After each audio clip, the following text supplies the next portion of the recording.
नमस्कार साथियों। पथरीला पथ है चलो पथिक, पग सूझे कोई बात नहीं, है राह कठिन सब शूल सहो, सूरज आता बिन रात नहीं। अपनी मेहनत पर मान करो मजबूर, करो राधे उसको, इतना करने पर नहीं मिले मंजिल की ये औकात नहीं। पुराना जो चैनल था अपना किसी तकनीकी समस्या के कारण मोनेटाइज नहीं हो पाया, इसीलिए एक नई यात्रा, नई जर्नी, नया चैनल शुरू करते हैं। आज की वीडियो को जो है कक्षा 10 संबंधित गणित से। गणित की पहली प्रश्नावली है आपकी वास्तविक संख्याएं। इस चैनल पर क्या क्या कंटेंट मिलेगा, कक्षा 6 से लेकर 10 तक विशुद्ध रूप से एकेडमिक्स क्लासेस मिलेगी आपको 6 से लेकर 10 तक, गणित, विज्ञान और अंग्रेजी। ये कक्षा 10 के लिए पहली प्रश्नावली का पहला वीडियो है। इसके अंदर अपन कवर करेंगे पूरी एक्सरसाइज को, वास्तविक संख्याएं, कंप्लीट चैप्टर को कवर करने वाले हैं। तो क्लास को शुरू करते हैं। ये नया चैनल है तो आपके सपोर्ट की उम्मीद भी करता हूँ।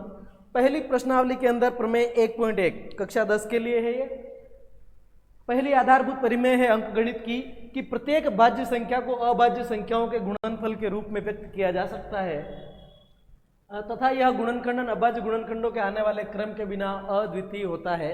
प्रमेय 1.1 आपसे क्या कह रही है, शुरू करते हैं। अगर आप क्लास 10th के हैं तो वीडियो देखिए, अगर आप किसी अदर क्लास से हैं तो 10th वालों को शेयर कीजिए। ये नई जर्नी है तो आप सभी का सपोर्ट मुझे चाहिए, मुझे आप सभी के सपोर्ट की आवश्यकता है। ठीक है, तो दो टर्म हमें समझनी पड़ेगी शुरुआत में। कौन कौन सी? पहला हमें समझना पड़ेगा भाज्य संख्याएं क्या होती है, दूसरा हमें समझना पड़ेगा अभाज्य संख्याएं क्या होती है। तो भाज्य और अभाज्य संख्याएं देख लीजिए। भाज्य का मतलब वो है वे संख्याएं जिनमें किसी और संख्या का भाग जाता है उनको भाज्य संख्याएं कहेंगे, और वो संख्या जिसमें किसी और का भाग नहीं जाता, खुद के और एक के अलावा, उसको अपन अभाज्य संख्या कहते हैं। ठीक है, एक शब्द आया है आपके पास में अभाज्य संख्याएं। अभाज्य संख्याओं में अगर आप देखें दोस्तों तो सबसे पहले 2 आ जाता है, फिर 3 आ जाता है, फिर 5, 7, 11, इस तरीके से ये जर्नी हमारी चलती रहती है। वहीं अगर अपन भाज्य संख्या को देखें तो भाज्य संख्याएं कौन सी होती है? यहाँ आ जाएगा 4, 3 चला गया, 5 चला गया, 6, 8, 9, 10, 12, 14, 15, 16, इस तरीके से चलता रहेगा। प्रमेय 1.1 कह रही है आपसे कि प्रत्येक भाज्य संख्या को अभाज्य संख्या के गुणनफल के रूप में व्यक्त किया जा सकता है। यानी कि अगर आप देखें तो ये जो आपके पास में 4 लिखा हुआ है, इस 4 को आप 2 गुणा 2 लिख सकते हैं, इस 4 को आप 2 गुणा 2 लिख सकते हैं। ठीक है, इस 6 को आप 2 गुणा 3 लिख सकते हैं, 2 अभाज्य संख्याओं के गुणनफल के रूप में। इस 8 को आप 2 गुणा 2 गुणा 2 लिख सकते हैं। ये 9 3 गुणा 3 लिखा जा सकता है। इसको 2 गुणा 5 लिखेंगे, इसको 2 गुणा 2 गुणा 3, इस तरीके से अपन व्यक्त कर सकते हैं। यही कह रही है आपसे प्रमेय 1.1। क्या कह रहा है कि प्रत्येक भाज्य संख्या को अभाज्य संख्याओं के गुणनफल के रूप में व्यक्त किया जा सकता है, जबकि ये वाली जो संख्याएं हैं ये अपने आप में अभाज्य संख्याएं हैं। ध्यान रखना, सबसे छोटी अभाज्य संख्या 2 होती है और सबसे छोटी भाज्य संख्या 4 होती है। एक न तो भाज्य संख्या होती है ना ही अभाज्य संख्या होती है। ठीक है, तो प्रमेय 1.1 आपको समझ में आ गई होगी कि भाज्य संख्या को अपन अभाज्य संख्याओं के गुणनफल के रूप में लिख सकते हैं। ये है आपकी प्रमेय 1.1। अगर इन्हीं अभाज्य संख्याओं की अपन बात करें तो ये जो अभाज्य संख्याएं हैं 1 से लेकर के अगर अपन 100 तक चलें तो हमारे पास कुल 25 अभाज्य संख्याएं आती है, और अगर अपन 101 से लेके 200 तक चलें तो हमारे पास में 21 अभाज्य संख्याएं आती है। अगर अपन 201 से लेकर 300 तक चलें तो हमारे पास अभाज्य संख्याएं आ जाती है दोस्तों 16। इस तरीके से अभाज्य संख्याएं हैं, आपको दिमाग में रखना है।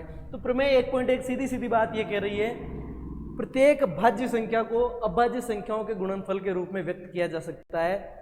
Each prime number can be expressed as the multiplication of prime numbers. ठीक है, ये आपको दिमाग में रखना है। चलिए इसके बाद अपन आगे बढ़ते हैं। पहला उदाहरण नंबर 1 आपसे क्या कह रहा है, देखिएगा। एग्जाम्पल 1 कह रहा है कि संख्याओं 4n पर विचार कीजिए। हमारे पास एक संख्या है 4 की पावर n, 4 की घात n। विचार कीजिए जहां n एक प्राकृत संख्या है। अब आपको यह भी दिमाग में रखना पड़ेगा कि प्राकृत संख्या क्या होती है।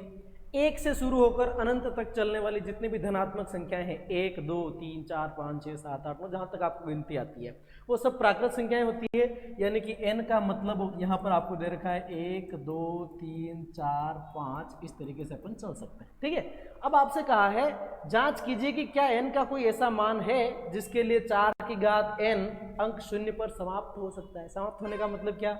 अगर मैंने एक संख्या लिखी तो अब मैं कह सकता हूँ कि ये संख्या 8 पर समाप्त हो रही है, हाँ, ये संख्या 0 पर समाप्त हो रही है, ये संख्या 7 पर समाप्त हो रही है। इस तरीके से आपसे पूछा है कि क्या संख्या 4 की घात जो n है वो 0 पे समाप्त हो सकती है। तो शुरू करते हैं। यहाँ पर हम लेंगे n बराबर 1 लेंगे, तब 4 की घात n की जगह हम 1 रखेंगे, 4 एकम 4, ठीक है। उसके बाद अगर आप n बराबर 2 लेते हैं तो 4 की घात 2 हो जाएगी, और 4 की घात 2 क्या हो जाएगी दोस्तों, 4 चौक 16, यानी कि ये पहली वाली संख्या 4 पे समाप्त हुई, दूसरी वाली संख्या 6 पे समाप्त हुई। n बराबर आप 3 लेके देखो, 4 की घात 3 लगाएंगे तो 4 इंटू 4 इंटू 4 ये 64 हो जाएगा। n का मान आप 4 ले लीजिए तो 4 की घात 4 यानी 4 गुणा 4 गुणा 4 गुणा 4, इसको अपन और 4 से गुणा कर देंगे, 4 चौक 16, 4 संग 24 और 1 25।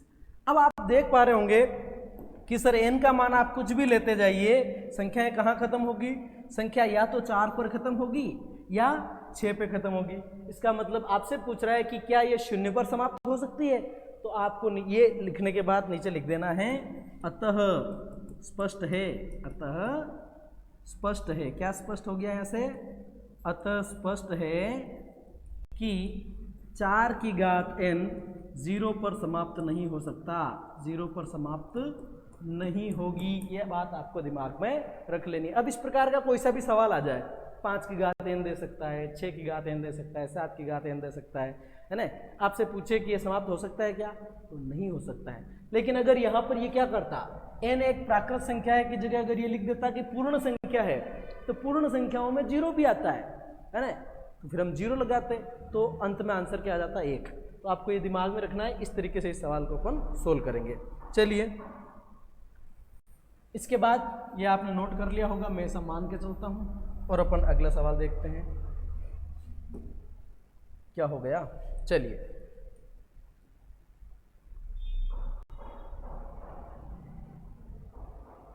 ये है आपके सामने उदाहरण संख्या 2।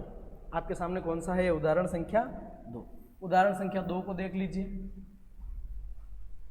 उदाहरण संख्या 2 क्या कहना चाह रहा है, एग्जाम्पल 2 आपसे कह रहा है कि संख्याएं 6 और 20 के अभाज्य गुणनखंड विधि से एचसीएफ और एलसीएम ज्ञात कीजिए। क्या क्या लेना है आपने को, 6 और 20। 6 और 20 का हमें निकालना है एचसीएफ और एलसीएम, कौन सी विधि से, अभाज्य गुणनखंड विधि से। ठीक है साथियों, ये चैनल जो है इस पर आपको जितनी प्रश्नावलियां, जितनी एक्सरसाइज है, एक एक्सरसाइज का एक वीडियो वन शॉट के रूप में आपको उपलब्ध कराने की कोशिश करेंगे। उसके बाद जो इंपॉर्टेंट सवाल, वार्षिक परीक्षा, अर्धवार्षिक परीक्षा, ओल्ड पेपर, सारी बातें करेंगे। बस आपको चैनल को सब्सक्राइब करना है, आपके पढ़ाई की बात होगी इस चैनल पर, बाकी कोई भी बात नहीं होगी। ठीक है, शुरू करते हैं। संख्या 6 और 20। अगर मैं बात करूँ 6 की, तो 6 को मैं क्या लिख सकता हूँ सर, 6 को मैं 2 गुणा 3 लिख सकता हूँ, 6 को मैं 2 गुणा 3 लिख सकता हूँ। 20 के अगर मैं अभाज्य गुणनखंड करना चाहूँ, 2 का भाग दिया 10 आएंगे, 10 में फिर से 2 का भाग दिया 5 आएंगे, 5 में 5 का भाग दिया 1 आएगा। तो इसको मैं 2 गुणा 5 लिखूंगा, 2 दूनी 4, 4 पंजो 20। तो क्यों ना मैं इस 2 को 2 बार ना लिख के 2 की घात 2 लिख दूं, और गुणा में सीधा क्या लिख दूं, 5। गुणा में सीधा क्या लिख दूं, 5। ये आपके सामने मैंने लिख दिया है। अब आपसे पूछा है कि इसका HCF और LCM ज्ञात कीजिए। ध्यान देना दोस्तों, HCF का मतलब होता है हाईएस्ट कॉमन फैक्टर, आंसर छोटा आता है। LCM का मतलब होता है लोएस्ट कॉमन मल्टीपल, यानी कि आंसर बड़ा आता है। मल्टीपल यानी गुणज बड़े होते हैं। अब आपको HCF LCM निकालना है। HCF जब आप निकालें, ध्यान से सुन लीजिएगा, HCF निकालने का मतलब अगर कोई गुणनखंड मैच कर रहा है तो उसमें छोटी घात लेनी है आपको, और अगर नहीं मैच कर रहा है तो लेना ही नहीं है। यानी कि HCF में केवल उसी को लेंगे जो दोनों में है, कॉमन है, और उसमें से भी छोटी घात को लेंगे। तो ध्यान दीजिएगा, 2 यहाँ भी है, 2 यहाँ भी है, यहाँ 2 बार है, यहाँ 2 एक बार है, लेकिन HCF में तो एक ही बार लेंगे। 3 और 5 मैच नहीं कर रहा है, छोड़ दीजिए। तो 6 और 20 का HCF कितना आया, 2। अब बात करते हैं LCM की। अब बात कर लेते हैं LCM की। अगर अपन LCM की बात करें तो LCM में हमें क्या करना है दोस्तों, जो मिल रहे हैं, दोनों में मैच है, कॉमन है, उनको अपन उनमें से बड़ी घात ले लेंगे। 2 और 2 की घात 2, तो LCM में हम 2 की घात 2 लेंगे। और फिर जो नहीं मिल रहे हैं 3 और 5, इनको भी इसके अंदर शामिल करना है, 3 और 5। तो हमारे पास स्थिति बनेगी 2 की घात 2 यानी कि 4, 4 तिया 12 और 12 पंजा 60। ये हमारे पास में HCF और LCM आ गया। ये था आपका एग्जाम्पल नंबर 2। अगले क्वेश्चन पे चलते हैं। एग्जाम्पल नंबर 3, अभाज्य गुणनखंड विधि द्वारा 96 और 404 का HCF ज्ञात कीजिए और इनका LCM ज्ञात कीजिए। क्या तरीका बताया आपसे? अभाज्य गुणनखंड करना है, 96 और 404 का HCF ज्ञात करना है। सबसे पहले आप 96 को देखो, ये 96 देखिए दोस्तों, 2 का भाग लगाएंगे 48 आएगा, 2 का भाग लगाएंगे 24, फिर 2 का लगाएंगे 12, फिर 2 का लगाएंगे 6, फिर 2 का लगाएंगे 3 और 3 का लगाएंगे तो 1। ये हमारे पास 96 के अभाज्य गुणनखंड आए। फिर लेते हैं अपन 404। 404 में अगर आप भाग लगाएं सबसे पहले 2 का तो आ जाएगा 202, 202 में फिर 2 का भाग लगाओ 101। अब आपको ध्यान में होना चाहिए कि 101 अपने आप में एक अभाज्य संख्या है, तो इसमें और किसी का भाग नहीं जाएगा, 101 का ही इसके अंदर भाग जाएगा एक बार। ठीक है, चलिए इसका मतलब 96 को मैं क्या लिखूंगा दोस्तों? 96 को लिखूंगा 1 2 3 4 5, यानी कि 2 की घात 5 गुणा 3, 2 की घात 5 गुणा 3 लिख दिया 96 को। 404 को लिखेंगे 2 की घात 2 गुणा 101। 404 को लिखेंगे अपन 2 की घात 2 गुणा 101। अब हमारे पास में क्या है साथियों? अब इसने हमसे कहा कि एक तो HCF ज्ञात कीजिए, तो HCF तो सिंपली यहाँ से आ जाएगा, HCF में तो कोई इशू है नहीं। HCF कैसे आ जाएगा? देखिए HCF बराबर क्या कहा, केवल जो मिल रहा है उसी को लेना है और उसमें भी छोटी घात लेनी है। तो 101 और 3 तो मैच नहीं कर रहा, 2 मैच कर रहा है, 2 की घात 5 और 2 की घात 2, तो मैं HCF में 2 की घात 2 लूंगा और 2 की घात 2 का मतलब 4 हो जाएगा HCF। अब कह रहा है कि इसका LCM भी ज्ञात कीजिए। अब LCM या तो आप यही से निकाल सकते हैं जिस तरीके से 6 और 20 का निकाला, या दूसरा तरीका ये भी है। चलो मैं पहला तरीका बताता हूँ। LCM क्या है सर? जो मैच कर रहा है उसकी बड़ी घात ले लो 2 की घात 5, और जो नहीं मैच कर रहा है उसको भी इसके अंदर शामिल कर लो। ठीक है, तो 2 की घात 5 को अगर आप देखेंगे 2 2 2 2 2, 2 की घात 5 का मतलब 32 होता है। 2 दूनी 4, 4 दूनी 8, 8 दूनी 16, 16 दूनी 32, और 32 तिया 32 का 3 से गुणा करेंगे तो 96 आएगा इंटू 101, और 96 का 101 से गुणा करेंगे तो 9696 आपके पास में आ जाएगा। ये आपका रहा है LCM। या LCM दूसरे तरीके से कैसे निकाल सकते हैं? देखिए दूसरे तरीके से भी आपको निकाल के बताते हैं। इसको मैं भी मिटा रहा हूं यहाँ से।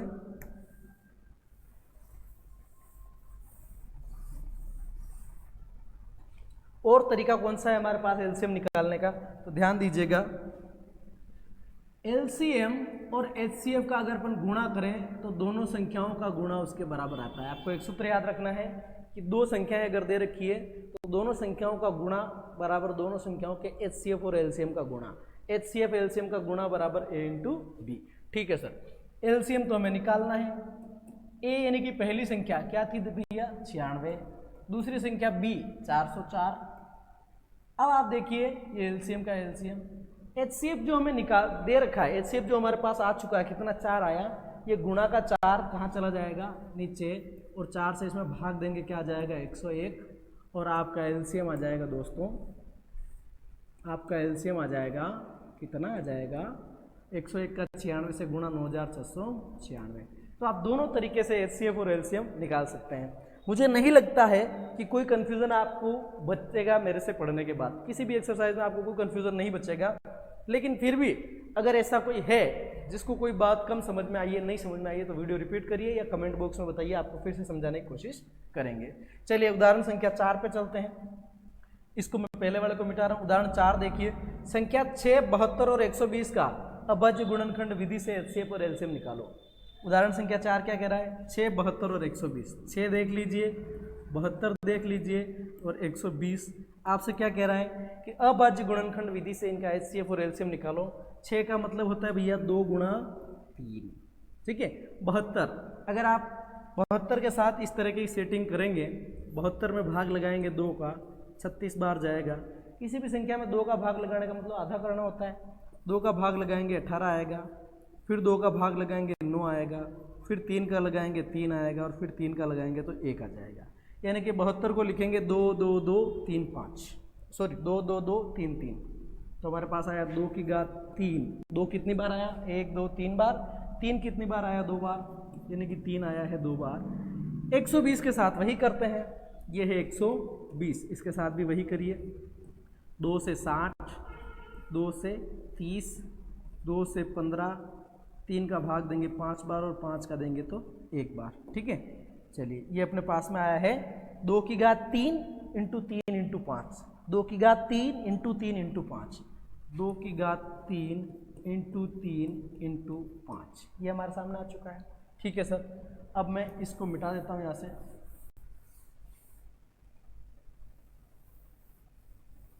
इसकी हमें आवश्यकता भी नहीं है वैसे, क्योंकि हम समझ चुके हैं इसको। चलिए इत्मीनान से पढ़िए, मस्ती से पढ़िए, कोई इशू वाली बात नहीं है। अब यहाँ पर आपको निकालना है HCF और LCM। देखिए HCF में मैंने आपसे एक ही बात बताई, जो केवल मिल रहा है उसी को लीजिए, दोनों में है उसी को लीजिए, और उसमें भी छोटी घात लीजिए। 2 2 2 तीनों में मिल रहा है, लेकिन 2 की सबसे कम घात यानी एक बार 2 ले लेंगे अपन।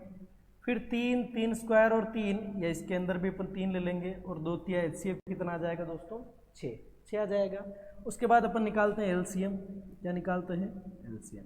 LCM में हमें जो मिल रहा है उसको भी लेना है, नहीं मिल रहा उसको भी लेना है, लेकिन जो मैच कर रहा है उसकी बड़ी घात लेनी है। 2 की घात क्या ले लेंगे दोस्तों? 3। 2 की घात क्या ले लेंगे? 3। यहाँ पर 3 की घात क्या ले लेंगे? 2। और ये 5 नहीं मिल रहा है, उसको भी लेना है। अब देखिए 2 की घात 3 मतलब 2 इंटू 2 इंटू 2, 2 दूनी 4, 4 दूनी 8, ये हो गया 8। और 3 की घात 2 यानी कि 3 गुणा 3 9 हो गया।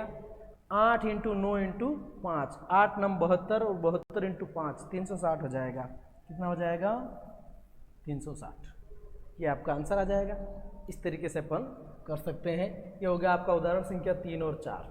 ठीक है, चलिए अब इसी में आपके पास एक क्वेश्चन और है। चलिए मैं एक बार इसको मिटा देता हूँ, जो जो लिखा है उसको मिटा देते हैं। उदाहरण 4 के बाद उदाहरण 5 पे चलेंगे अपन।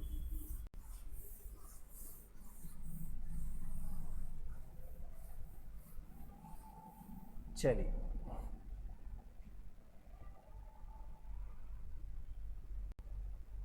ये है प्रश्नावली आपकी 1.1। बहुत सारे बच्चे वेट करते हैं कि यार क्या फर्जी बात कर रहे हैं, सीधा एक्सरसाइज पे क्यों नहीं आते। दोस्तों जब तक उदाहरण नहीं समझेंगे, बेसिक्स नहीं समझेंगे, तब तक प्रश्नावली समझ में आने के चांसेस नहीं बनते हैं। इसलिए पूरा डिटेल्स में आपको समझाया। ठीक है, पहला देखिए 140। ये कह रहा है कि 140 के अभाज्य गुणनखंड करो। 140 के क्या करो? अभाज्य गुणनखंड करो। फर्स्ट वाला देखना, ये फर्स्ट वाला 140। अब ध्यान दीजिएगा, 2 से भाग देंगे 70 बार, 2 का भाग मतलब आधा करना। ठीक है, फिर 2 से भाग देंगे 35 बार, फिर 3 से भाग नहीं जाएगा, 2 से भी नहीं जाएगा, 5 से जा रहा है। किससे जा रहा है? 5 से 7 बार, और 7 से 1 बार, यानी 140 को आप लिखेंगे 2 2 5 7, यानी 2 की घात 2 गुणा 5 गुणा 7। ये हो गया आपका पहला वाला अभाज्य गुणनखंड। इसके बाद चलते हैं 156। दूसरा आपका कौन सा है दोस्तों? 156। 2 से भाग देंगे, 2 7 14, 1 6 2 8 16, फिर 2 से भाग लगाएंगे, 2 3 6, 1 8 2 9 18, 39। 39 में 3 का भाग जाता है 13 बार, और 13 में 13 का भाग जाएगा 1 बार। तो आप लिखेंगे 156 बराबर क्या लिखेंगे? 156 बराबर 2 की घात क्या लिखेंगे दोस्तों? 2 की घात 2 लिखेंगे, फिर 3 और 13, 3 और 13, ये हो गया आपका 156। उसके बाद चलते हैं 38 25 पर। किस पर चलेंगे? 38 25 पर। 3 8 2 5, 3 8 2 5। इसके साथ भी वही करेंगे। सबसे पहले आप देखो, अगर इसके अंदर 2 का भाग नहीं जा रहा है, जिस संख्या के लास्ट अंक 0 2 4 6 8 हो, उसी में 2 का भाग जाता है, तो इसमें 2 का भाग नहीं जाएगा। 3 का चेक करते हैं, 5 और 2 7, और 8 15 16 17 18, 18 आ रहा है, इसका मतलब 3 का भाग जाएगा। 3 का भाग लगाएंगे 1 बार, 3 दूनी 6, 1 2 2 3 7 21, 1 5 3 5 15, फिर 3 से लगाएंगे, 3 चौक 12, 3 दूनी 6, 3 5 15, फिर 3 से लगाएंगे। तो देखो 4 और 2 6 और 5 11, अब 3 का भाग नहीं जाएगा। 3 का नहीं जाएगा तो 5 का लगाते हैं, 5 8 40, 2 5, 5 5 25, फिर 5 का लगाएंगे, 17 5 85, फिर 5 का लगाएंगे, 17 का लगाएंगे, और 1 बार आ जाएगा। तो आपका जो 3825 है, 3825 को आप क्या लिख सकते हैं साथियों? 3825 को आप लिखेंगे, क्या लिखेंगे?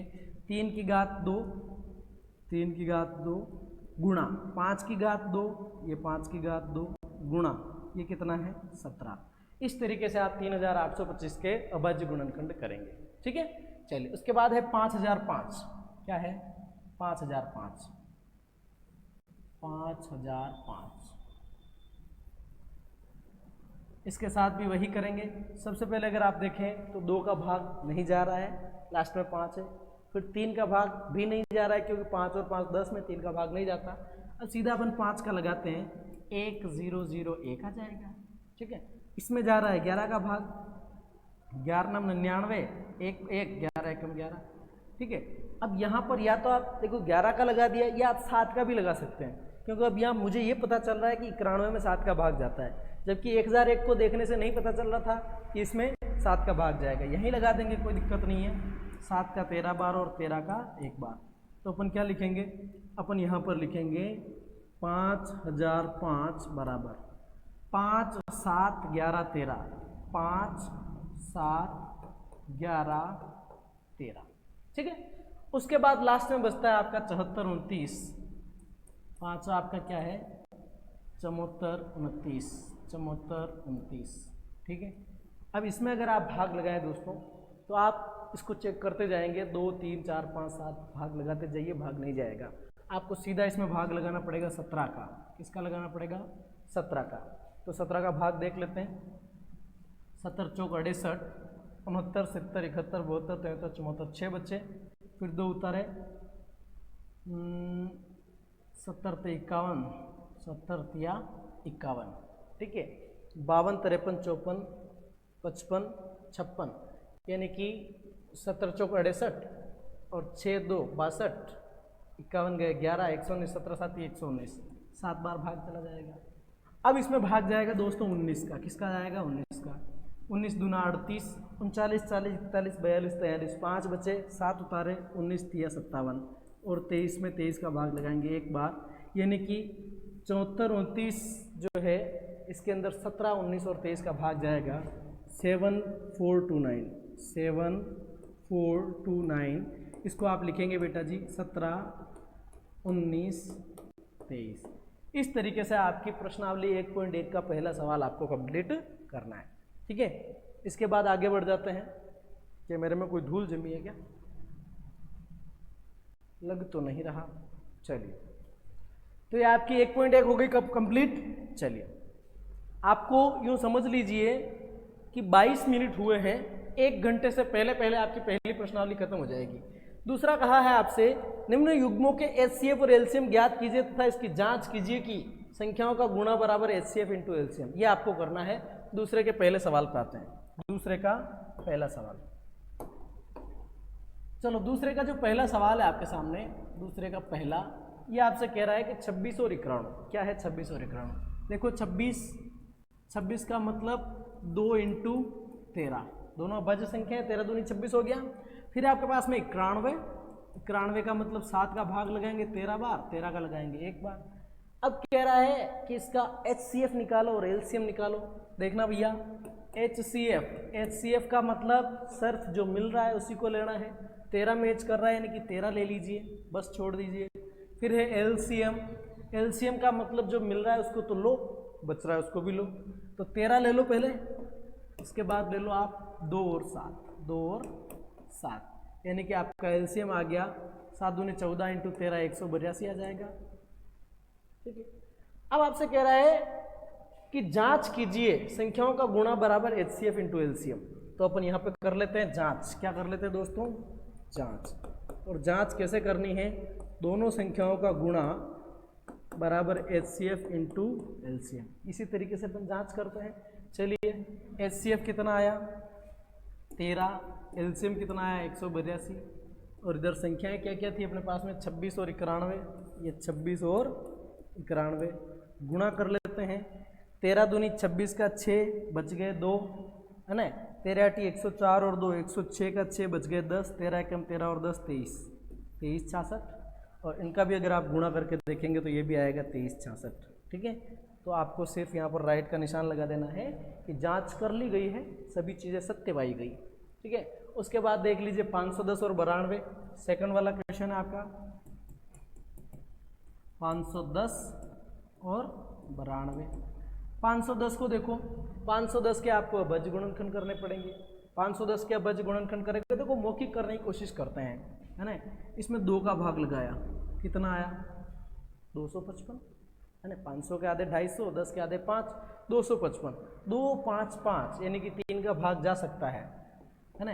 255 में अगर आप 3 का भाग लगाएंगे, तीनों 8 24 और तीनों 5 15, 85 बार जाएगा। कितनी बार, चलिए मैं बता ही देता हूँ करके आपको। यहाँ से इसको मिटा रहा हूँ मैं,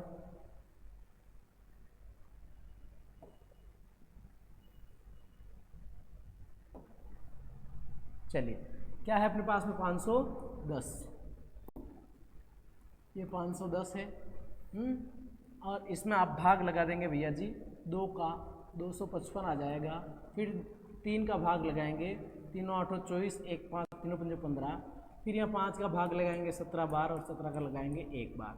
2 3 5 17, 2 3 5 17। वैसे ही 92 का आप करेंगे तो इसमें 2 का भाग आप लगाते हैं, 46 आएगा, 46 पे फिर 2 का भाग लगाएंगे, 23 आएगा, और 23 में 23 का ही भाग लगेगा और किसी का नहीं लगेगा। ठीक है, तो ये आपके पास आ गए। अब आपको निकालना है HCF और LCM। HCF निकालेंगे, क्या करेंगे, जो मैच कर रहा है उसकी छोटी घात लेनी है। यहाँ 2 2 बार है, यहाँ 2 1 बार है, हमें 2 1 ही बार लेना है। फिर देखो 3 इसमें नहीं है, 5 इसमें नहीं है, 17 इसमें नहीं है, 23 उसमें नहीं है, तो अपन यहाँ पर केवल 2 रख लेंगे। LCM की बात करते हैं, बाहर डीजे बज रहे जोर जोर से, ठीक है।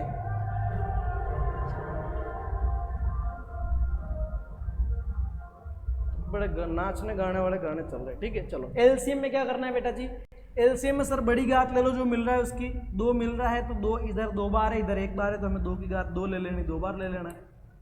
उसके बाद में 3 5 17 23, 3 5 17 23। अब हमें करना पड़ेगा गुणा, 2 की घात 2 का मतलब 4, और 4 तिया 12, और 12 पंजा 60, और 60 का 17 से गुणा किया, 17 छंग 102, 1020, क्या जाएगा 1020, और 1020 का गुणा करेंगे 23 से, तो देखना 0 का तो 0 आएगा, 0 का तो क्या आएगा 0, और 23 दूना 46 का 6 बच गया 4, 4 का 4 लिख दो, और 23 एकम 23, तो 23,460 आएगा, 23,460। अब हमें इसकी भी क्या करनी है, ये वाली जांच करनी है, तो आप इजीली करके देख लेना। 510 और 92 का गुणा उतना ही आएगा जितना 23,460 और 2 का गुणा आएगा, है ना, यानी कि 46,920 लगभग। देख ही लेते हैं, चलो बता देता हूँ मैं आपको, है ना। यहाँ पर अपन क्या कर रहे हैं, इसी प्रश्न की जांच कर रहे हैं, जांच कर लेते हैं। तो देखना A इंटू बी बराबर LCM इंटू HCF। पहली संख्या क्या है दोस्तों 510, दूसरी क्या है 92। इधर LCM इंटू HCF करेंगे, 23,460 इंटू क्या करना है हमें 2, तो ये कर लिया हमने 23,460 गुणा 2। इधर वाला इजी है तो इसको पकड़ लो, 0 6 दूनी 12, 4 दूनी 8 और 1 9, 3 दूनी 6 और 2 दूनी 4, 46,920। इधर भी अगर आप गुणा करेंगे तो देखो 51 दूनी 102 का 2 बच गए 10, और 51 नमा की 51 9 9 एकम 9 9 45, 495 में अगर आप 10 जोड़ेंगे तो आपका आ जाएगा 469, क्या बोल गया मैं, यही आएगा आपका 46,920, 46,920। यहाँ देख लेते हैं अपन 510 और ये 92, 0 2 एकम 2 2 पंजा 10, 0 9 एकम 9 9 45, 0 2 9 6 4, 46,920। तो इस तरीके से अपन क्या कर सकते हैं दोस्तों, हल कर सकते हैं।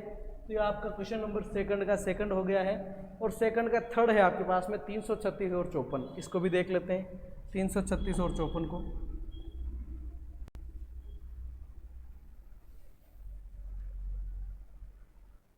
तीन 336 और 54 को देख लीजिए।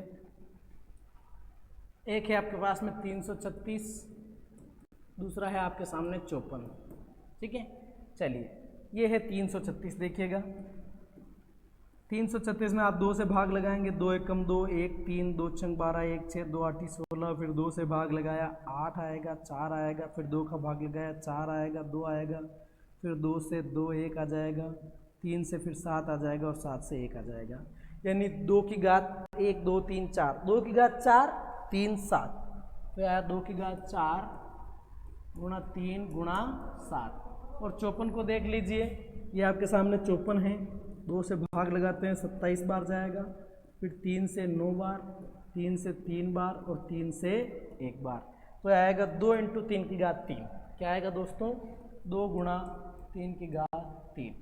अब हमें करना है इनका HCF और LCM। ठीक है, HCF देख लीजिए दोस्तों, मैंने कहा था जो मिल रहा हो उसकी छोटी घात लेनी है, 2 मिल रहा है यानी कि केवल 2 ले लेंगे अपन, और 3 की घात 3 और 3 में से 3 मिल रहा है, HCF आ जाएगा आपका 6। कितना आ जाएगा?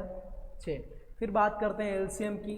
सर जो मिल रहा है उसकी बड़ी घात ले लीजिए, यानी 2 की घात 4 गुणा इसमें 3 की घात 3 गुणा ये बच गया 7, तो आपके पास में आ जाएगा 2 की घात 4 का मतलब 16, 2 दूनी 4 दूनी 8 दूनी 16, और 3 की घात 3 का मतलब 27, तो 16 × 27 × 7, यह आएगा आपके पास में 16 × 7 और 7 49, 4 बचे, 7 दूनी 14 और 4 18।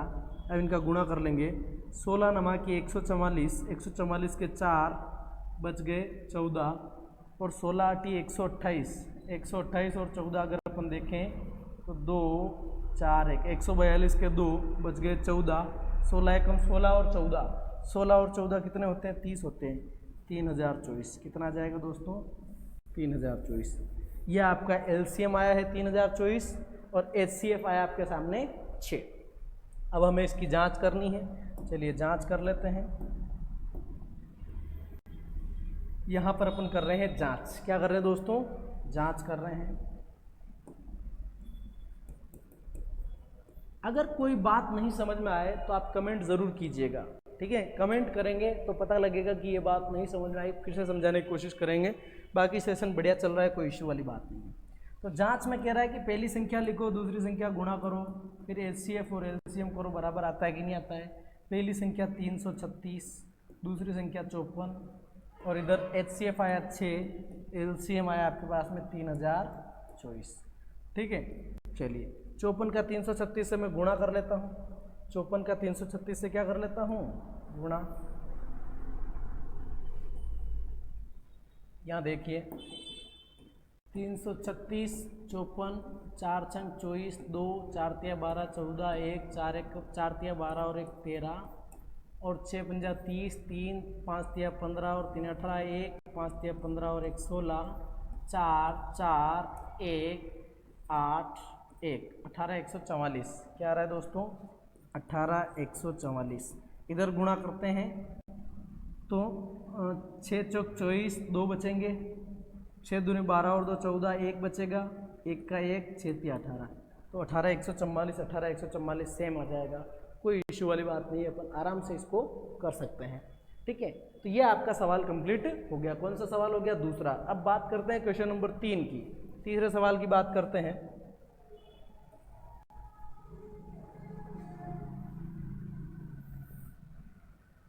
तीसरा सवाल देख लीजिए। तीसरा है अभाज्य गुणनखंड विधि द्वारा निम्नलिखित पूर्णांकों के HCF और LCM ज्ञात कीजिए। मैं इसको थोड़ा सा स्क्रॉल अप कर देता हूं, जो अपने काम का है वही रखें।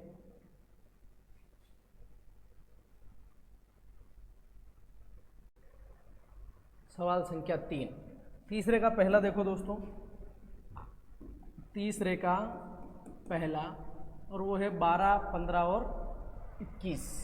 चलिए 12 15 21। 12 का मतलब 2 दूनी 4 तिया 12, यही हुआ। उसके बाद 15 का मतलब 3 गुणा 5। उसके बाद 21 का मतलब 3 गुणा 7, यही है। और हमें क्या निकालना है? इनका HCF और LCM ज्ञात करना है। तो इनका HCF देख लीजिए दोस्तों। HCF क्या आएगा आपके पास में? HCF आएगा सर जो मिल रहा है वही ले लीजिए, यानी कि 3 खत्म हो गया। LCM में क्या लेना है, जो मिल रहा है उसको 3 को ले ही लीजिए, और जो नहीं मिल रहा 2 2 5 7 भी लीजिए, 2 2 5 7, यानी कि आ जाएगा आपके पास में 5 7 तो 35, 35 दूना 70, 70 दूना 140 और 140 का तिया 420, क्या आ जाएगा दोस्तों 420, या 3 दूनी 6, 6 दूनी 12, 12 पंजे 60 और 60 इंटू 7 420, इस तरीके से आ जाएगा।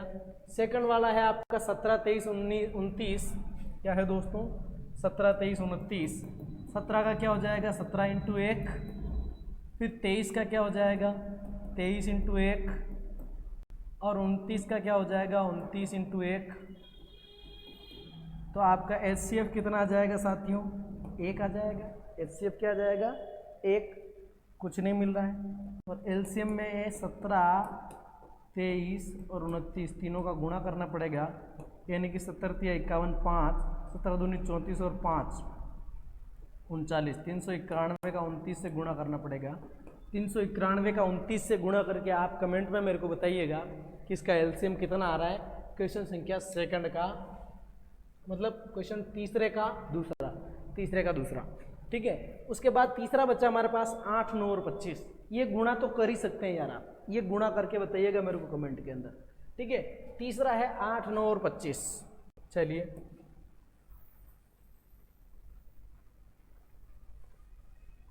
ये है तीसरा,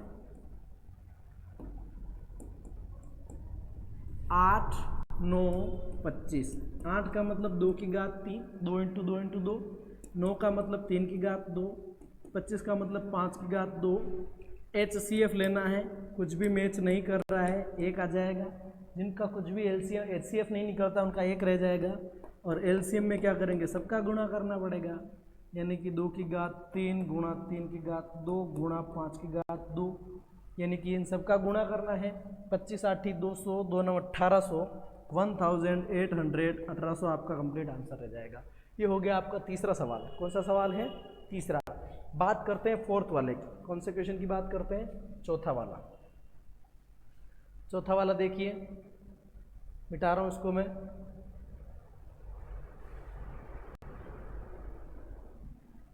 क्वेश्चन नंबर 4,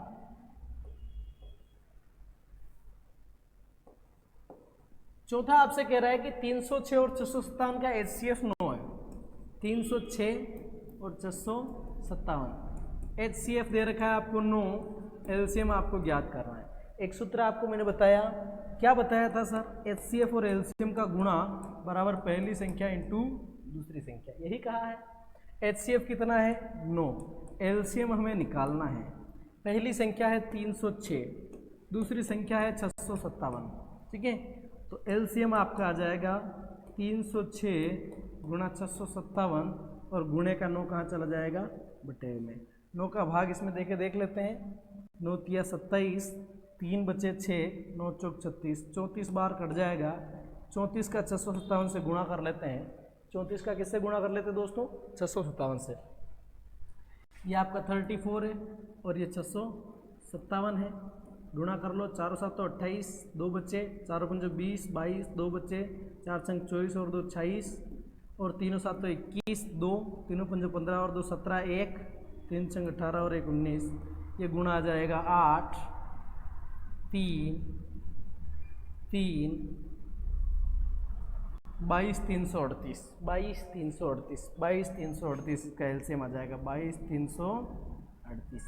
तो इस तरीके से आपका सवाल संख्या कौन सा पूरा हो गया, चौथा, ठीक है।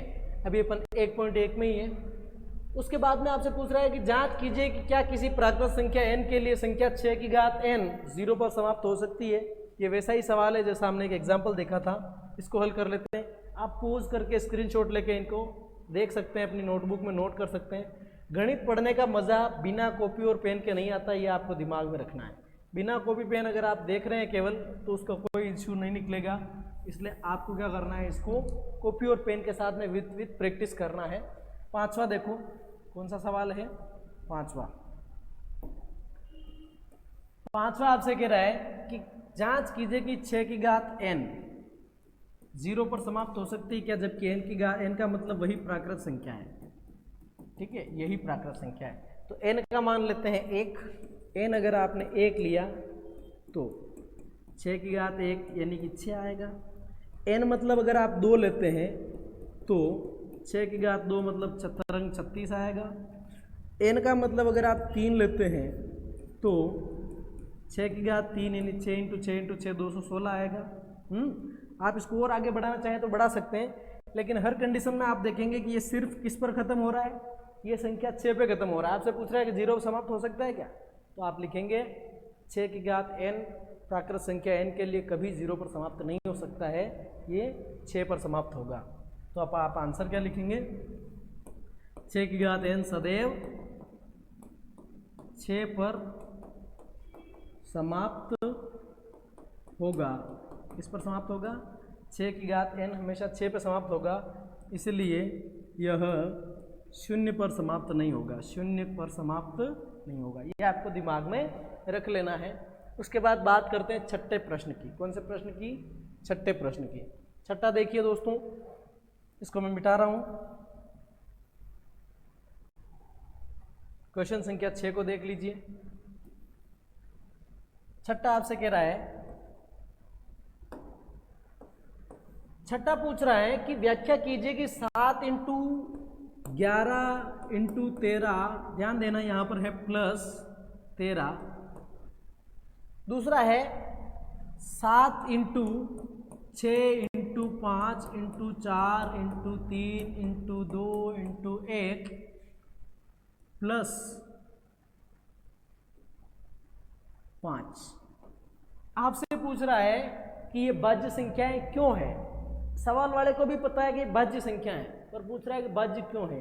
तो मैं आपको बता चुका हूं, भाज्य संख्याएं वे होती है जिनसे कॉमन लिया जा सके, अभाज्य संख्याएं वो होती है जिनसे कॉमन नहीं लिया जा सके।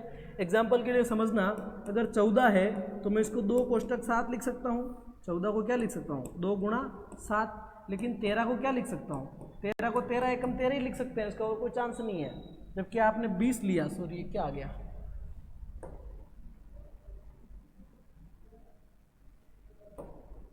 अगर आपने 20 लिया तो इसको आप 2 गुणा 10 लिख सकते हैं, इसको आप 5 गुणा 4 लिख सकते हैं, इस तरीके से लिख सकते हैं। लेकिन क्या ऐसी अभाज्य संख्याओं को लिख सकते हैं। तो आपसे पूछ रहा है कि भाज्य है क्यों, यानी कि हम बता देंगे कि अगर कॉमन ले पाए तो भाज्य, नहीं ले पाए तो अभाज्य है।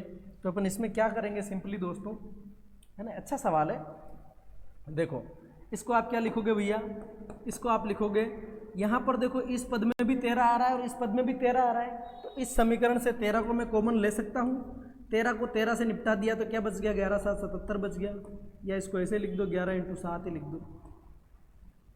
13 कॉमन लिया, 13 कॉमन ले लिया तो बच गया 7 इंटू 11 प्लस 13 का भाग 13 में एक बार। वैसा ही यहाँ पर 5 5 दोनों जगह आ रहा है, तो 5 को आप कॉमन ले लो, क्या बचा 7 6 4 3 2 1, 7 6 4 3 2 1 प्लस 5 का भाग 5 में एक बार जाएगा। अब आप देखो दोस्तों, मैं इसको सोल्व करूं आगे या ना करूं, ये इसको सोल्व करूंगा तो 11 7 77 आएगा, 77 में 1 जोड़ूंगा 78 आएगा, 78 का गुणा 13 से करना है, आंसर कुछ भी आए। क्या उस संख्या में 13 का भाग जाएगा? बिल्कुल 13 का भाग तो जाएगा उसमें, क्योंकि 13 आपने कॉमन ले रखा है। ठीक वैसे ही इसको अगर मैं हल करूं, 7 6 4 3 सबका गुणा करूं, उसमें फिर मैं 1 जोड़ूं, फिर उसको मैं 5 से गुणा करूं, तो फाइनली जो संख्या आएगी क्या उसमें 5 का भाग जाएगा? 100% जाएगा, क्योंकि 5 कॉमन लिया है। तो इससे प्राप्त कोई भी संख्या हो, चूंकि इसके अंदर 13 उभयनिष्ठ गुणनखंड है और इसमें 5 उभयनिष्ठ गुणनखंड है, इसलिए ये भाज्य संख्या है और ये भी भाज्य संख्या है। ठीक है, चूंकि यहाँ 13 उभयनिष्ठ गुणनखंड है, उभयनिष्ठ गुणनखंड है, असा संख्या कुछ भी आए उसमें 13 का भाग तो जाएगा ही जाएगा, इसीलिए वो क्या होगी? भाज्य संख्या है। इसलिए कौन सी संख्या है? भाज्य संख्या है। यही लैंग्वेज आप इसमें लिख देंगे कि इससे प्राप्त संख्या कुछ भी रहे, इसमें 5 का भाग तो जाएगा, इसलिए वो कौन सी संख्या कहलाएगी? भाज्य संख्या कहलाएगी। ठीक है, चलिए इसके बाद अपन बात कर लेते हैं क्वेश्चन नंबर 7 की। कौन से क्वेश्चन की बात कर लेते हैं? 7वें की। चलिए 7वां क्वेश्चन जो रहेगा आपका क्या किस तरीके से रहने वाला है, तो छठे में आपको बस ये दिखा रहे हैं अपन कि हम इसमें से कॉमन ले पा रहे हैं, इसका मतलब ये भाज्य है। अगर अभाज्य होती तो कॉमन नहीं ले पाते। 7वां सवाल देखिए दोस्तों, 7वें सवाल में आपसे कहा कि सोनिया और रवि दो लड़के लड़कियां हैं, वो क्या है कि मैदान का चक्कर लगा रहे हैं। मैदान है वृत्ताकार। मैदान कौन सा है आपका? वृत्ताकार। मान लीजिए मैदान है, अब इस पर चक्कर लगा रहे हैं। इस पर क्या कर रहे हैं दोस्तों? चक्कर लगा रहे हैं। तो रवि की खासियत ये है कि रवि ये चक्कर लगा सकता है केवल 12 मिनट में। कितने मिनट में? 12 मिनट में। जबकि सोनिया चक्कर लगाती है 18 मिनट में। सोनिया को चक्कर लगाने में कितना टाइम लगता है? 18 मिनट। आपसे पूछा है कि जबकि इसी मैदान का चक्कर लगाने में रवि को 12 मिनट लगते हैं, मान लीजिए कि दोनों एक ही स्थान और एक ही समय पर चलना प्रारंभ करें, एक ही जगह से, यहां से दोनों चलना शुरू किया एक ही टाइम पर, ठीक है, तो कितने समय बाद पुनः प्रारंभिक स्थान पर मिलेंगे? बीच में तो कहीं भी क्रॉस होंगे, पर प्रारंभिक स्थान पर मतलब यही वापस कब मिलेंगे? सर जहां से शुरू किया वहीं वापस मिलने का मतलब राउंड पूरा होना। अगर यहाँ पर आप ध्यान देंगे तो रवि का राउंड पूरा होगा 12वें मिनट में, फिर 12 दूना 24वें मिनट में, फिर 12 तिया 36वें मिनट में, फिर 12 4 48वें मिनट में रवि के राउंड पूरे होंगे, तो यही मिल सकते हैं। फिर सोनिया की देखो, सोनिया का पहला राउंड 18 मिनट, दूसरा 18 दूनी 36, 18 तिया 54, 18 4 72। अब मिलेंगे कब? 12वें मिनट पर रवि आएगा लेकिन सोनिया नहीं होगी, 24वें मिनट पर रवि आएगा, सोनिया नहीं होगी, 18वें मिनट पर सोनिया आएगी पर रवि नहीं होगा, 36वें मिनट पर अगर आप देखें तो रवि भी होगा और सोनिया भी होगी। आपका आंसर 36 है। सर ऐसी बेजामारी करेंगे क्या? नहीं करेंगे। क्या करेंगे? सिंपल सा हम इसका क्या निकाल लेंगे? लघुत्तम निकाल लेंगे। क्या कर लेंगे? लघुत्तम। तो आप देखो 12 को आप लिखेंगे दोस्तों 2 गुणा 2 गुणा 3, 2 दूनी 4 तिया 12। 18 को लिखेंगे 2 का भाग दिया क्या आ जाएगा? 9, 9 में फिर देंगे तो 3 की घात 2, 3 तिया 9 दूनी 18। अब हमें इसका निकाल लेना है एलसीएम। क्या निकाल लेना है दोस्तों? एलसीएम। हाईएस्ट पावर 2 की घात 2, हाईएस्ट पावर 3 की घात 2, 2 दूनी 4 और 3 तिया 9, 9 चौक 36 हो जाएगा आपका आंसर। 36वें मिनट पर वो आपस में मिलेंगे, क्योंकि 36 मिनट पर सोनिया 2 राउंड कंप्लीट करेगी, रविया 3 राउंड कंप्लीट करेगा और रविया और सोनिया दोनों आके वहाँ पे मिल जाएंगे। तो ये हो गई आपकी एक्सरसाइज पहली 1.1 कंप्लीट है। अब अपन प्रमेय 1.2 की बात करेंगे, ठीक है। प्रमेय 1.2। साथियों अगर आपको वीडियो पसंद आया है, अगर आपको मेहनत का अंदाज़ा है तो आप चैनल को लाइक करें, सब्सक्राइब करें, शेयर करें। शुरू करते हैं प्रमेय 1.2।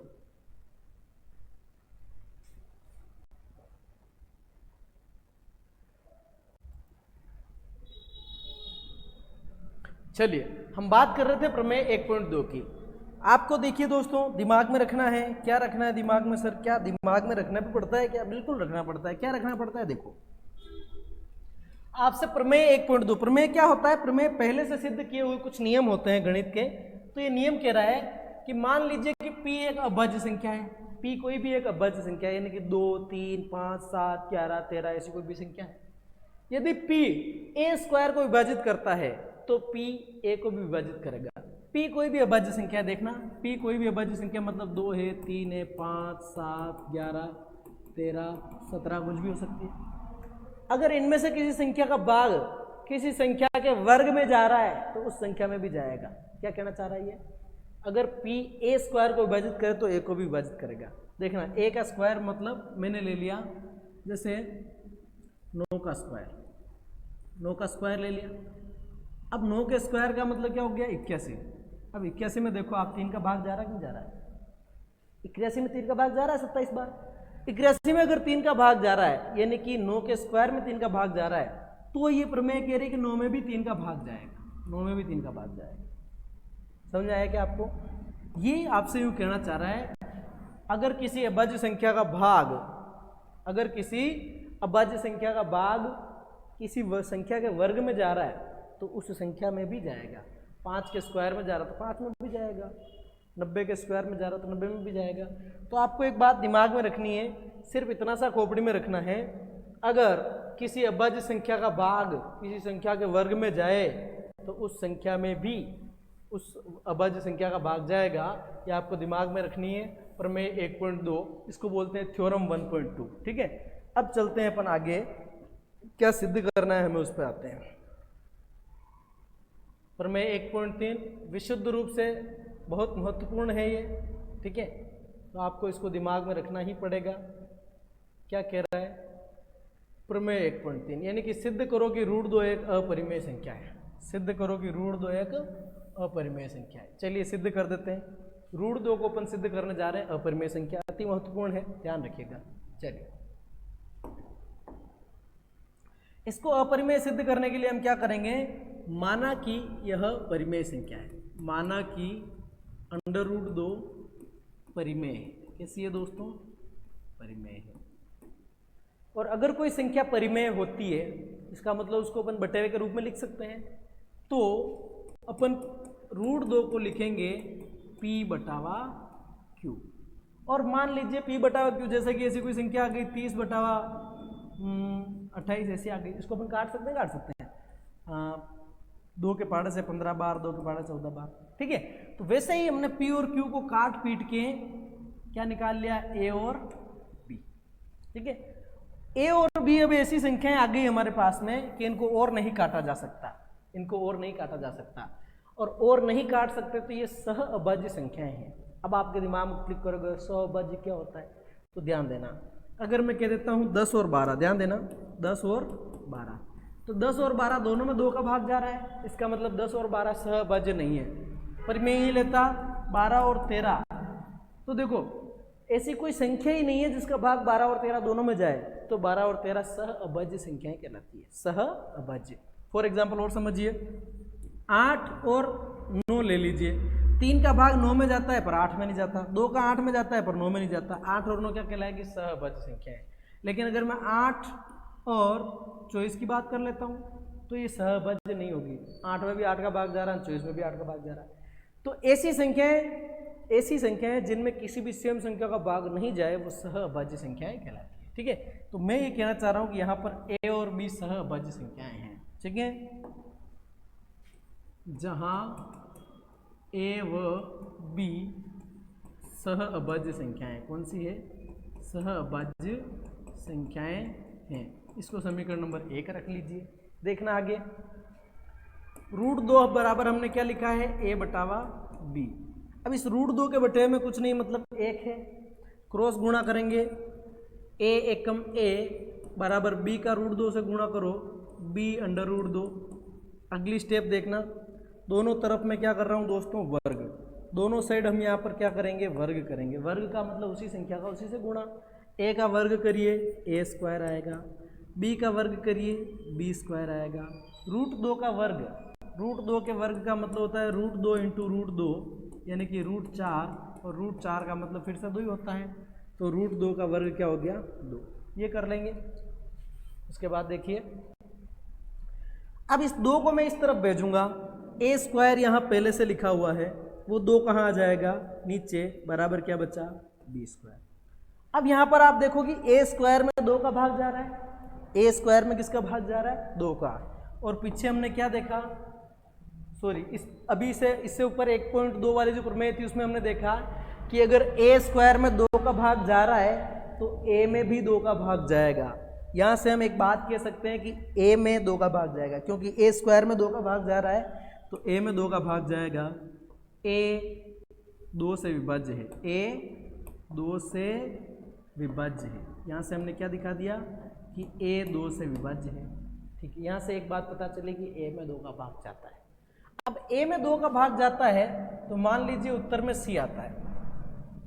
भाई मैं कह दूं कि 10 में 2 का भाग जाता है तो 5 आता है कि नहीं आता है, 40 में 5 का भाग जाता है तो 40/5 यानी कि 8 आता है कि नहीं आता है। वैसे ही मैं कह रहा हूँ कि a में 2 का भाग जाता है, तो मान लीजिए कोई संख्या आती है उसको c मान लीजिए कि a में 2 का भाग जाता है तो c आता है। क्रॉस गुणा करो, a एकम a बराबर 2 का गुणा c से 2c। अब यहाँ मैं दोनों तरफ क्या करूँगा दोस्तों, वर्ग। दोनों तरफ क्या करेंगे, वर्ग। ठीक है सर, वर्ग कर लो। a का वर्ग हो जाएगा a², 2 का वर्ग हो जाएगा 4, c का वर्ग हो जाएगा c²। अब आप दिमाग में बिठा लीजिए, यहाँ पर a² बराबर 2b² आ रहा है, a² और 2b² बराबर है, तो हम a² की जगह रखेंगे 2b²। a² की जगह क्या रखेंगे, 2b² बराबर है 4c²। अब 2 के पहाड़े से काट रहा हूँ, 2 एकम 2 और 2 दूनी 4, इससे कट जाएगा। b² इधर है, c² उधर है, और ये इंटू का जो 2 है इधर लाओगे तो क्या चला जाएगा, नीचे। देखना जरा, जब a² के नीचे 2 आया तो हमने कहा ए 2 से विभाज्य है प्रमेय 1.2, प्रमेय 1.2 से। वैसे ही बी स्क्वायर के नीचे 2 आया तो हम कहेंगे बी 2 से विभाज्य है, बी 2 से विभाज्य है, यानी कि बी में 2 का भाग जाता है, विभाज्य है प्रमेय 1.2, प्रमेय 1.2। अब देखो, जब हमने इस संख्या को परिमेय माना, जब हमने इस संख्या को परिमेय माना तो हमने कहा पी बटा क्यू यानी कि ए बटा बी, और ये ए बटा बी जब आए तो पता लगा कि ए और बी सहभाज्य होंगी, ए और बी में किसी भी सेम संख्या का भाग नहीं जाएगा। अगर √2 परिमेय है तो ए और बी दोनों में सेम संख्या का भाग नहीं जाएगा। पर इसको आगे हल करते गए तो पता चला कि ए में भी 2 का भाग जा रहा है और बी में भी 2 का भाग जा रहा है, इसका मतलब ए और बी सहभाज्य नहीं है, इसलिए ए व बी सहभाज्य नहीं है, सहभाज्य नहीं है, सहभाज्य नहीं है। आप कह रहे थे ए और बी सहभाज्य हैं, फिर आप ही कह रहे हैं कि सहभाज्य नहीं है, तो ये लफड़ा क्यों पैदा हो रहा है, ये विरोधाभास क्यों पैदा हो रहा है, ये कॉन्ट्राडिक्शन क्यों पैदा हो रहा है, ये मतभेद क्यों पैदा हो रहा है? ये लफड़ा इसलिए पैदा हो रहा है क्योंकि हमारी कल्पना गलत है, कल्पना गलत है। मतलब कल्पना क्या थी? कल्पना ये थी कि √2 परिमेय है, √2 का परिमेय होना ये कल्पना गलत है, तो फिर √2 क्या हो गया? अपरिमेय। तो हम क्या लिखेंगे, यहाँ पर एक लैंग्वेज लिखनी है, यह विरोधाभास हमारी गलत कल्पना के कारण पैदा हुआ है, अतः √2 परिमेय नहीं है, √2 एक अपरिमेय संख्या है। इस तरीके से आप इसको सोल्व करेंगे कि √2 एक अपरिमेय संख्या है, √2 एक अपरिमेय संख्या है। कैसे किया फिर देख लीजिए, √2 को अपरिमेय सिद्ध करना है, हमने परिमेय माना, ठीक है परिमेय है, तो काट पीट के a बटा बी आएगा, a बटा B √2, a Ekam a √2 into B, B √2 हो गया, दोनों तरफ वर्ग किया। क्यों किया? आपको पूछो क्यों किया? भाई ये तरीका ही यही है, b का वर्ग b स्क्वायर, √2 का वर्ग केवल 2, a का वर्ग a स्क्वायर, इस 2 को इधर भेजा तो a स्क्वायर के नीचे आया, यानी a स्क्वायर में 2 का भाग जाता है, और अगर a स्क्वायर में 2 का भाग जाता है तो a में भी 2 का भाग जाएगा। मान लीजिए a में 2 का भाग जाएगा तो c आएगा, a में 2 का भाग गया तो c आया, क्रॉस गुणा करो, c का 2 से 2c, a एकम a, दोनों तरफ वर्ग करो, a का वर्ग a स्क्वायर, 2c का वर्ग 2 दूनी 4, c का c स्क्वायर। अब देखो a स्क्वायर की जगह हमने रख दिया 2b स्क्वायर, a स्क्वायर की जगह हम रख सकते हैं 2b स्क्वायर, 2 से 4 कट गया 2 बार, ये गुणे का 2 इधर आया तो b स्क्वायर के नीचे आ गया, b स्क्वायर बटा 2 बराबर c स्क्वायर, तो b स्क्वायर में 2 का भाग जा रहा है, यानी कि b में भी 2 का भाग जाएगा, a में भी 2 का भाग जा रहा है, b में भी 2 का जा रहा है, इसका मतलब a और b सहभाज्य नहीं है, जबकि शुरुआत में हमने कहा था कि सहभाज्य होनी चाहिए। विरोधाभास पैदा हो गया। विरोधाभास क्यों पैदा हुआ? क्योंकि हमने शुरुआत में कल्पना ही गलत कर ली, है ना। अगर एक कुत्ते को माना कि बकरी है और इस हिसाब से ट्रीट करने लगेंगे तो रिजल्ट बकरी वाले थोड़ी आएंगे, कुत्ते वाले आएंगे। तो ये संख्या परिमेय नहीं है, ये अपरिमेय है। इस तरीके से आपको इसको हल करना है। आगे देख लीजिए, इसी तरीके से √3 को भी अपरिमेय हल करना है, ठीक है। चलिए √3 का अगर आप देखेंगे तो आपको, अगर पीछे वाले में कोई कन्फ्यूजन रही तो पता चल जाएगा, ठीक है। तो मान लिया कि यह, माना कि √3 परिमेय है, माना कि √3 परिमेय संख्या है।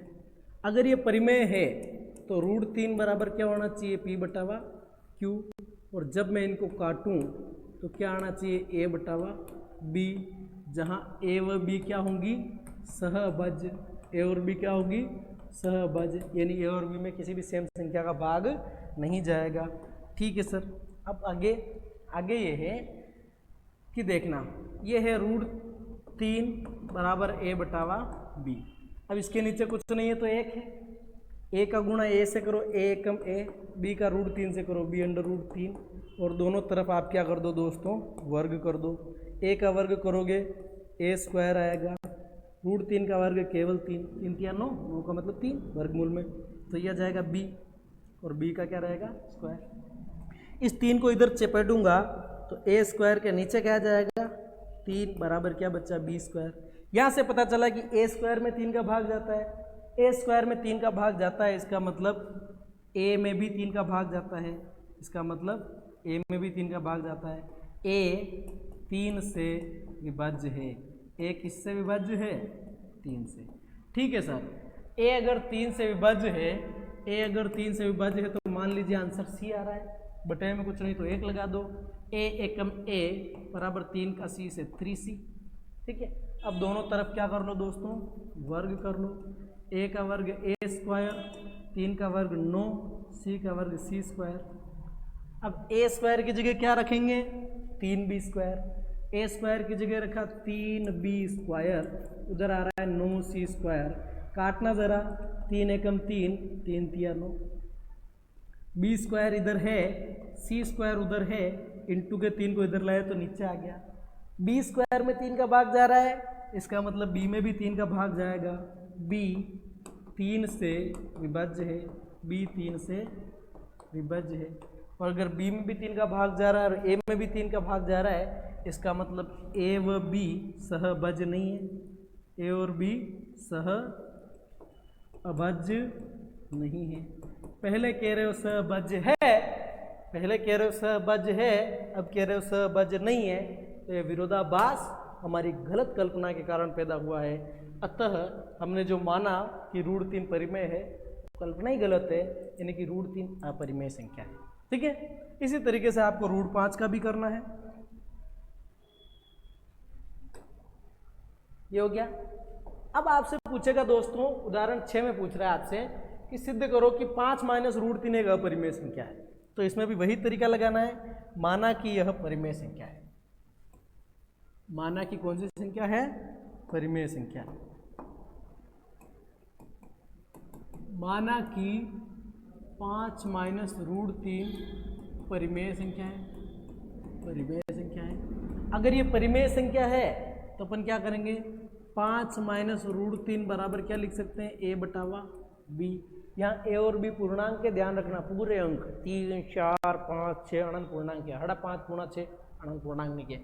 ठीक है, अब ध्यान देना, परिमेय है तो a बटा b लिख सकते हैं। अब ट्रांसफर करते हैं, 5 ही रख लीजिए, उस a बटा b पूरे को खींच के इधर लाओ तो माइनस a बटावा b होगा। इस माइनस √3 को उधर धकेल दो तो प्लस का √3 होगा। अगर 5 माइनस √3 परिमेय संख्या है, a बटा b भी परिमेय संख्या है, इसका मतलब 5 माइनस a बटा b परिमेय है, इसलिए 5 माइनस a बटा b परिमेय है। अब ध्यान देना, जब हम दुकानदार के पास सामान लेने जाते हैं, 1 किलो का बाट रखता है, उधर 1 किलो सामान रखता है, दोनों बराबर होते हैं कि नहीं होते? बराबर का मतलब इसकी ये जैसा है वैसा वही है, वजन दोनों का बराबर है। तो हमने कहा ये परिमेय मान लो, परिमेय मानो तो बराबर a बटा b रखो, a बटा b रखा, ट्रांसफर किया तो पता चला कि 5 माइनस a बटा b आया, तो ये परिमेय है, पक्की बात है। ये परिमेय है तो इसके बराबर वाला भी परिमेय होना चाहिए, तो √3 भी परिमेय होगा, √3 भी परिमेय होगा। ये वाला परिमेय है तो इसके बराबर में √3 वो परिमेय नहीं होगा क्या? होगा, लेकिन हम जानते हैं कि √3 तो परिमेय नहीं है, परंतु √3 परिमेय नहीं है, परंतु √3 परिमेय नहीं है। अब देखो, हमें इसको सिद्ध करना, 5 माइनस √3 को अपरिमेय हमने मान लिया परिमेय। परिमेय मतलब बराबर में a बटा b है ना, पक्षांतरण किया, 5 माइनस a बटा b बराबर √3 आया। परिमेय है तो ये हिस्सा भी परिमेय है, ये परिमेय है तो इसके बराबर वाला हिस्सा भी परिमेय है, यानी कि √3 भी परिमेय है। लेकिन हम तो पहले ही जानते हैं कि √3 परिमेय नहीं है। ये विरोधाभास हमारी गलत कल्पना के कारण पैदा हुआ है। ये लैंग्वेज लिखनी है लास्ट में, मैं नहीं लिख रहा हूँ, आप लिखोगे। यह विरोधाभास हमारी गलत कल्पना के कारण उत्पन्न हुआ है। अतः 5 माइनस √3 एक अपरिमेय संख्या है। इस तरीके से आप लिख देंगे। ठीक है, चलिए आगे बढ़ते हैं उदाहरण संख्या 7 की तरफ। उदाहरण संख्या 7,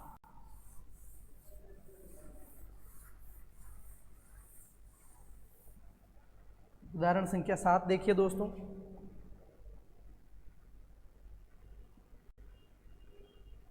अब इजी मामला, अब इतना लंबा नहीं है। उदाहरण 7 को देखो। उदाहरण 7 आपसे कह रहा है कि सिद्ध करो कि 3√2 एक अपरिमेय संख्या है। 3√2 को अपरिमेय सिद्ध करना है। माना कि 3√2 परिमेय है। कौन सी है दोस्तों? परिमेय है।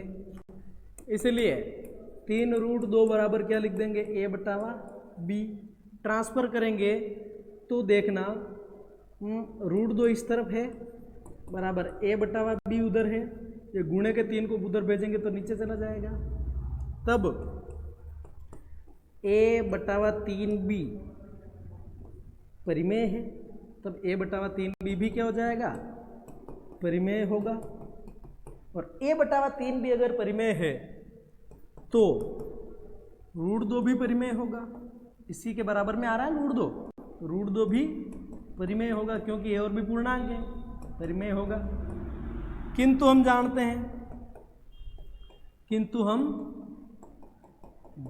हैं कि √2 अपरिमेय है, √2 अपरिमेय।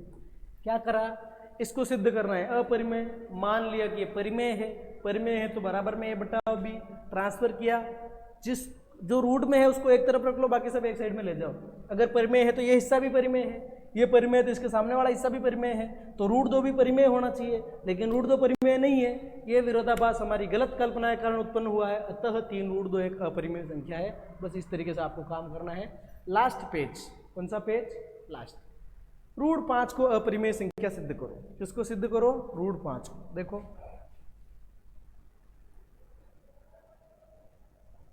मैंने आपको ये √3 का बताया था, किसका बताया था, √3 का।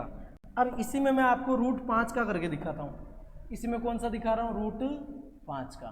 तो जहाँ जहाँ 3 है दोस्तों, सबसे पहले वहाँ 5 रख दो। क्या रख दो, 5। तो ध्यान देना, मैं लाल पेन से 5 कर रहा हूँ। ये √3 नहीं है, √5 है। ये √3 नहीं है, √5 है। ये 5 है।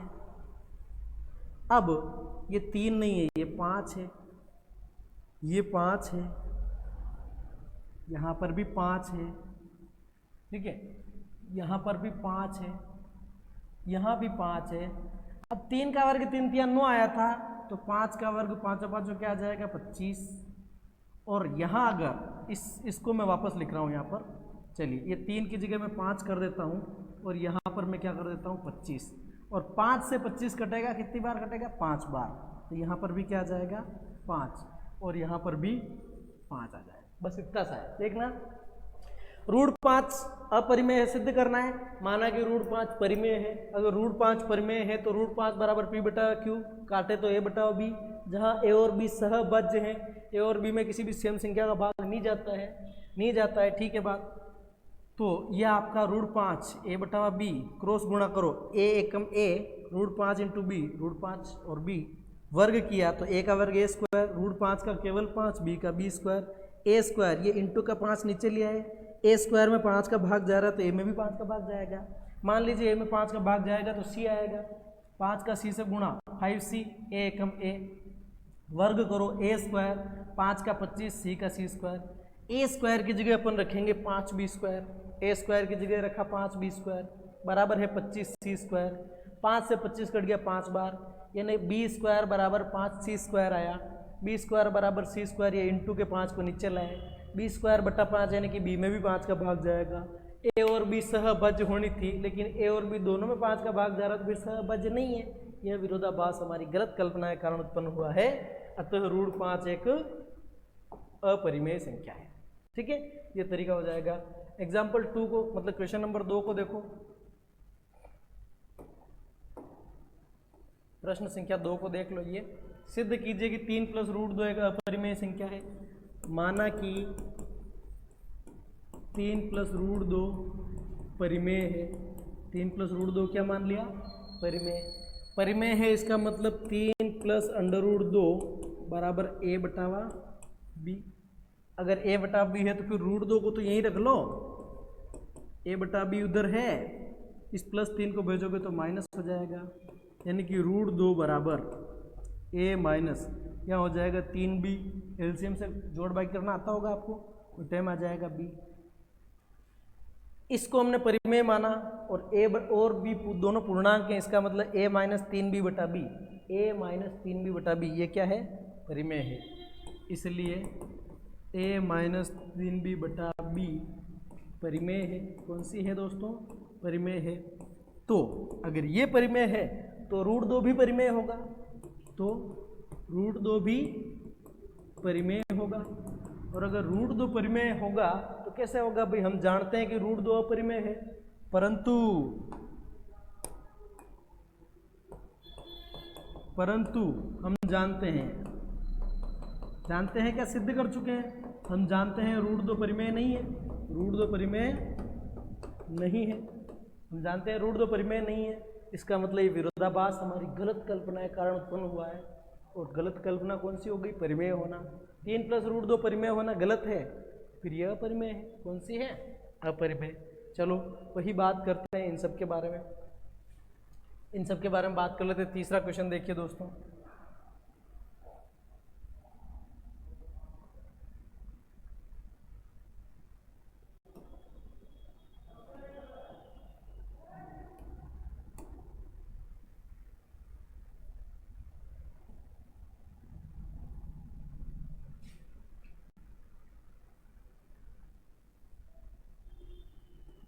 देखना जरा।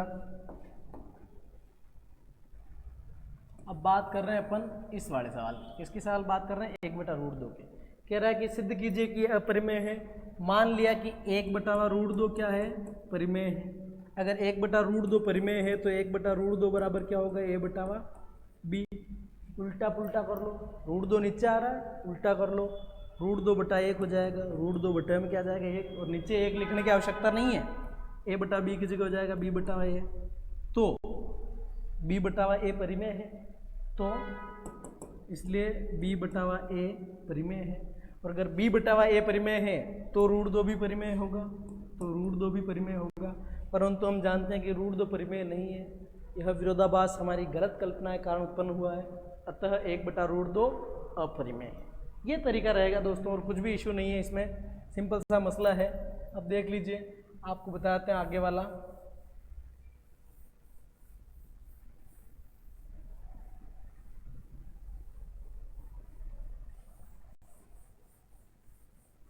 लैंग्वेज सबकी सेम है, रहने वाली दोस्तों। गलत कल्पना, विरोधाभास, यही लफड़े हैं। 7√5 कौन सा सवाल है दोस्तों, 7√5। इस वाले को देख रहे हैं। माना कि 7√5 परिमेय है, कौन सी है, परिमेय। 7√5 परिमेय संख्या है, और अगर परिमेय है तो 7√5 बराबर क्या करोगे बाबू, a/b। क्रॉस गुणा करो, √5 यहीं रखो, a उधर है, b उधर है, 7 को ले जाओगे नीचे चला जाएगा। तो a/7b परिमेय है, a/7b परिमेय है, इसलिए √5 भी परिमेय होगा, किंतु हम जानते हैं कि √5 परिमेय नहीं, किंतु हम जानते हैं कि √5 परिमेय नहीं है। यह विरोधाभास हमारी गलत कल्पना के कारण उत्पन्न हुआ है। 6 प्लस √2 में सिंपल सा है, क्या लिखोगे, माना कि 6 प्लस √2 परिमेय है, तब 6 प्लस √2 बराबर क्या लिखोगे, a/b। √2 इधर रख लो, a/b उधर है, प्लस 6 को भेजोगे तो -6 हो जाएगा। √2 बराबर a माइनस 6b, 6b बटाव में b, बटाव में क्या आ जाएगा, b।